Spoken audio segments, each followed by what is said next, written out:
Hi everybody, welcome to a new player's guide to Library of Ruina. This is the second game from developer Project Moon. It's a game that I really love. It's going to be one of my favorites of 2021, but it's also almost damn near incomprehensible if you don't have any familiarity with deck building games, and even then, this game throws a lot of wrinkles into the mix that can make things harder. So I wanted to make this video, and I'm not even going to try and use the word quick here, because I have no idea how long this will take, to go over some of the basics and elements I think may be lost on new players or a little hard to grasp. I will remind everyone that this is not an expert level guide. I am pretty far into the game, as you can see up there, but by no means, I think if you made it as far as I have, you probably know as much or probably more than I do. And if you want to see more videos on this or guides, let me know in the comments below. There's no music playing because this game features amazing music that is also heavily copyright claimed, and I don't want YouTube going after this video. So if you want to listen to the amazing music, buy the game or the soundtrack. So one of the things I think can throw new players off is that the game throws a lot of concepts and elements within the first 5 to 10 minutes, and it's so easy to just click yes, yes, cancel out the screen that you miss out on what they're talking about. So when it comes to learning Libary of Ruina, 3 things you need to understand at the start are librarians, key pages, and combat pages. Your librarians are over here, and they belong or they'll be stationed in different wings. The wings themselves dictate primarily these abnormality pages, which are unlocked by beating the kind of quote-unquote bosses there. And that will probably save for another video if there is one. What we want to focus on here is what does it mean to properly build a character or get a game plan for how things work. So if we click on a character, it will take us to our combat bookshelf. Now, the librarians themselves, outside maybe a little bit in terms of stats here, are pretty much uniform. It's what you put on your key pages, or the key pages themselves, that dictate everything else about them. Now, as you can see, I've gotten very, very far. We've gotten a lot of key pages in this game. So, the key pages, or all pages in this game, are ranked in terms of rarity, going from green to blue, to purple, and then finally orange. Or is that gold? I'm not quite sure. But the orange pages, these are your ultra rares. They are going to be the ones that you're going to look for the most, primarily because they'll have super high stats. And if you can see right here, usually gold pages or gold key pages have no weaknesses to any damage. And in a game that's about targeting weaknesses and such, that's a very big deal. More importantly, once you hit about, I think, like Chapter 3, definitely to Chapter 4, you're going to find that most enemies, including the harder counters, will not have any weaknesses. It'll be a matter of, do you do less damage, or you do even less damage, or fewer damage to them. Now, key pages themselves will have different attributions. I think I just butchered that myself. But that's the passives that you see on the right hand side. One of the reasons why you want to amass a lot of pages is that starting in, I believe it was Chapter 3, you will be able to transfer the passives to other pages. So if you look right here, there we go. So if you look right here, these 2 passives, speed and margin, are attached to this key page, so they do not cost any points.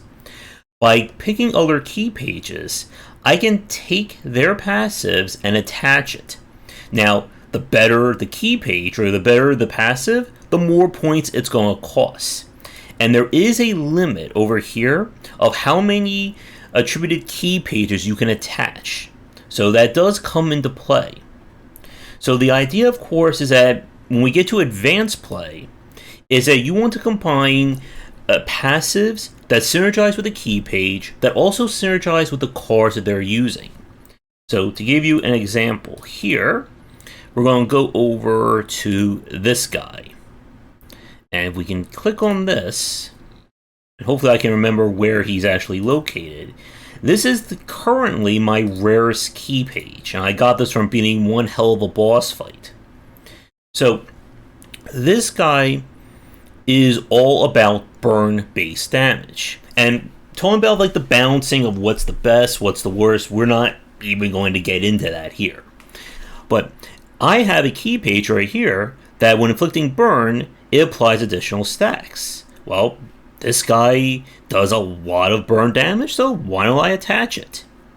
Another attribution that I really like is down here with the Zeal Fixers page, that you recover 1 HP upon winning a clash. It's basically just free healing. And it's something that I typically try to put on my cards whenever I can. Now, another thing that we can look at would be something like Zuel Swordsmanship. So we can put this one on. And the reason why I'm attaching this is that all these cards, and let me exit out right here. If we go over to the actual page, there we go, that a lot of the cards that he uses are slash base. So they will gain additional bonuses. Now, with that said, though, I do have other damage types, and we'll talk about that in a second when we get into more of the cards. So that may not be the best attribution for him. So we can just take that off right there. And the rules for how these cards work get more and more complicated as we get further into this game.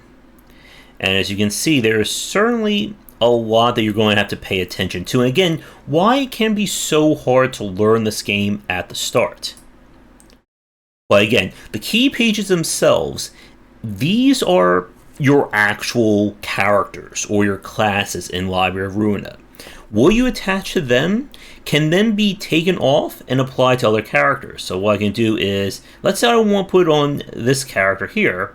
We click over here, come back over here to one of my mains, and do that, and boom. All our stats are saved, all the cards, we're all set.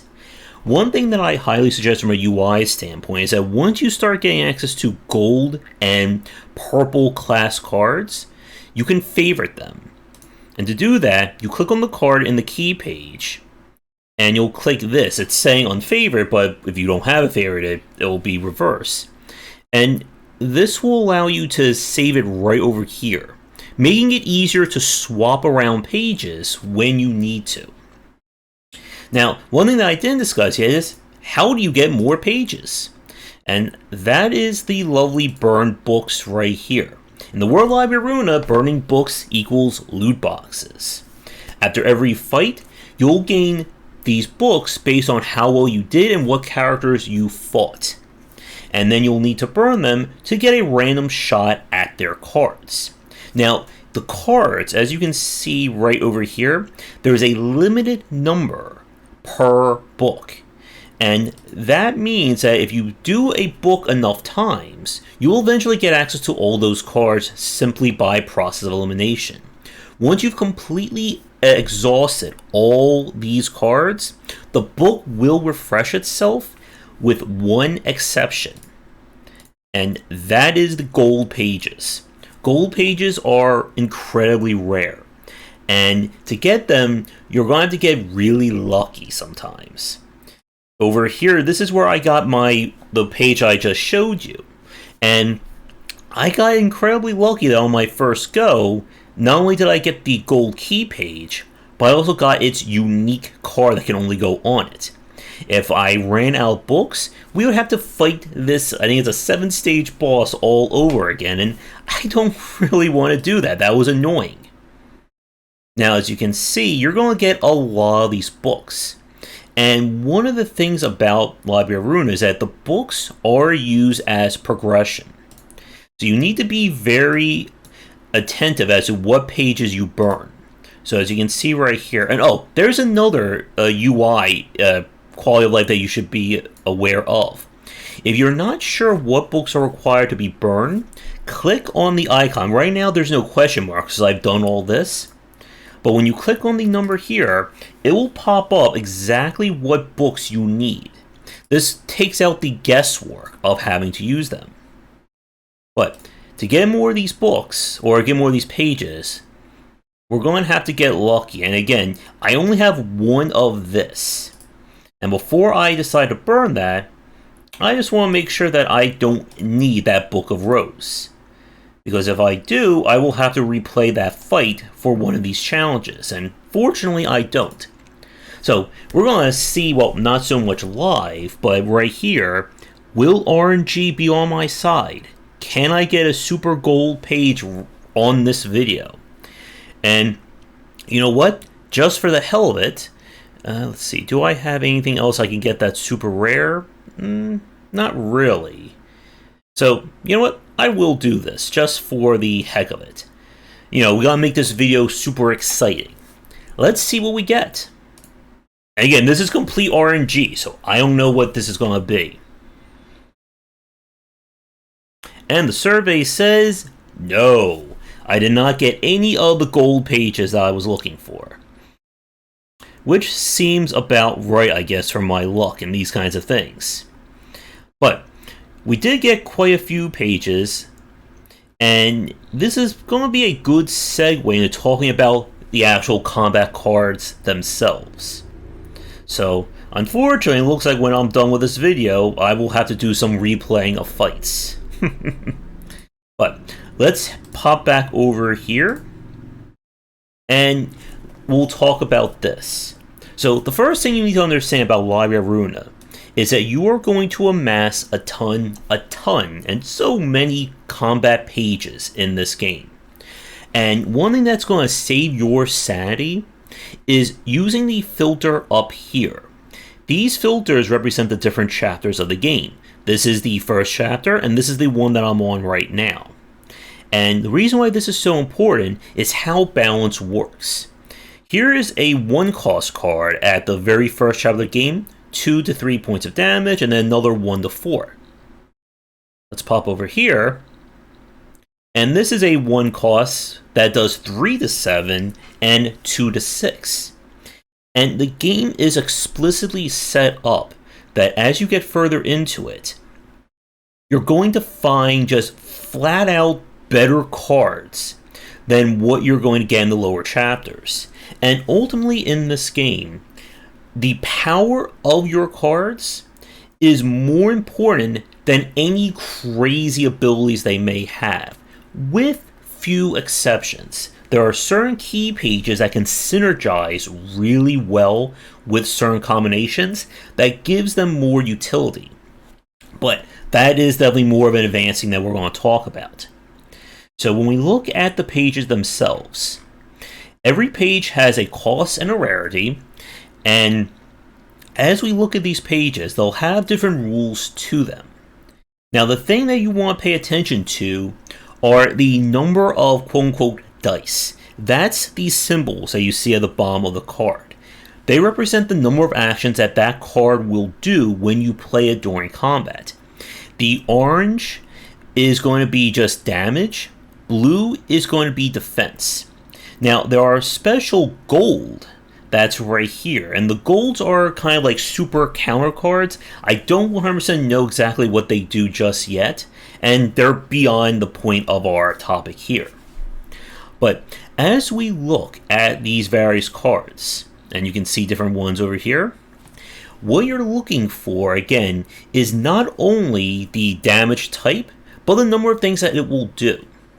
Now, typically, as we get further in the game, as more balance gets added in, a single die, like right here, will probably have higher values at the same level compared to one that has like 2 or 3. But higher costs will always give more value, as you can see right here. Now, the reason why I say that power kind of trumps effects is that the only way that you do damage or you actually affect characters is by winning clashes. If you can't win a clash, then anything that that dice does is meaningless. So when we look over here, like this 2 to 6, 2 to 3, that sounds like it would be a decent dice. You get health back on bleed on target. But again, we look at one-cost cards in this category, and they're far higher. And sometimes you may have to purposely lose an encounter to try and focus on a high-value target to get their book to start building a new deck with those better cards. Now, if I didn't mention it already, the gold combat pages, you can only have one of them on a deck. And again, your decks are limited to 9 cards, as you can see right here. Now, what's interesting to note is that there are pages that will enhance their effect, but it doesn't tell you what that is, or it won't give you the actual alert. So if we look at, and hopefully I can find a quick example of it, like right here. Combat Star, all dice the user plays loses 3 power for this scene. So what that means is that while that says that it has a chance of rolling a 7 to 11 and a 7 to a 10, whatever it rolls will get deducted 3 points of it. So if I roll an 8, that 8 will become a 5. Now if you have powers or you have passives that improve your power, then that would add on to it. So let's have something that increases pierce damage by 1 or gives 1 power to pierce. So if I roll a 7, it drops down to a 4, but then it will go up to a 5. And again, it gets very meaty in terms of that. Now, with that said, as you're trying to build out your pages, again, you want to focus on whatever is the highest category that you're in. If you're starting out, you're going to be over here. Where I'm at, I'm right here. And if you have just complete horrible luck and you have no idea what you're doing deck building wise, then just focus on whatever the current chapter's worth of cards are and see how they fit with those key pages. Because the key pages for the respective chapters will oftentimes synergize with those cards, especially if they're from the same book. So like these guys, the Smiling Faces, they all gain bonuses that change how the property of Smoke works. And Smoke is more of a mid to late game modifier or a passive. And so it's very easy to say, well, if these characters get bonuses for Smoke, well, let me put cards on... Yeah, there. Let me put on cards that will give me Smoke. And you can kind of work at it from there. So I think with that, there's not much else to discuss. I think very quickly, the only thing that your librarians will actually get, if we come over here, are battle symbols. Battle symbols are unlocked by completing certain conditions. It could be having a specific abnormality page, perform X amount of a status effect, so on and so forth. And typically you'll unlock battle symbols that are related to the cards in the key page that you're using just by the nature of it. So I haven't really been paying attention too much to these, but they all give you decent effects. They're not going to be, borderline game breaking. Stagger Resist +2 is great, but it's not going to be the do or die difference. At least I don't think so. As you can see, because I use this character, or I use this key page that has a bunch of slashes on it, well, now I do 5% chance to boost slash attack damage. And again, we can just see down here, stagger, win a battle with 1% or less HP. I'll put that on. And again, you want to kind of do this for all your characters, because when you get a chance, it's just going to make it easier for you. And even though it makes them look all weirder, as you can see over there, it is a great way to boost them and provide that little extra handiness here. That's neat. See, I'm learning things all the time. And again, I could be spending a little more time reading through this, but really at where I'm at, since I only have one of each, there's not really a lot of decision making that needs to go on. And you can do it for every wing that you're using. So that should be all the basics for how the cards work, how you get them, how you put them onto your characters. And again, make use of these UI elements, the sorting, favoriting cards. It'll just make things a lot easier for you when you get later in this game and things get so much harder that you're going to have to figure this stuff out. But that's going to do it for this video. Thank you so much for watching. If you have any questions, let me know in the comments below. If you want to see more of them or more of these guide videos for Libary of Ruina, let me know in the comments.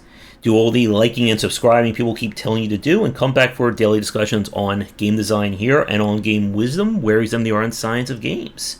Until next time, take care.